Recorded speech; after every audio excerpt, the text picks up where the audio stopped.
నాకెందుకు తెలియదా? నేను గోవా పోయింది వాళ్ళతోటి, కార్పొరేటర్లతోటి. నేను దుబాయ్ పోయింది కౌన్సిలర్లతోటి.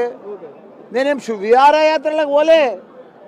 అవిశ్వాసం దాంట్లో ఇవన్నీ కావద్దు. బాగా మెంటలీగా ప్రాబ్లమ్స్ ఉంటే కౌన్సిలర్లు కానీ కార్పొరేటర్లు కానీ డిస్టర్బ్ ఉంటే వాళ్ళని దోలుకపోయి సముద్రం ఒడ్డుకు అక్కడ శాంతింప చేస్తే కూల్ అయి వస్తున్నారు. ఇప్పుడు నేను మేడ్చల్ దొలకపోయినా సక్సెస్, పిడిదాజు కూడా తీసుకుపోయినా సక్సెస్. రాష్ట్రం అంతా కాదు, అరే మా దగ్గర చెప్తే నువ్వు రాష్ట్రం అంతా అడుగుతావు.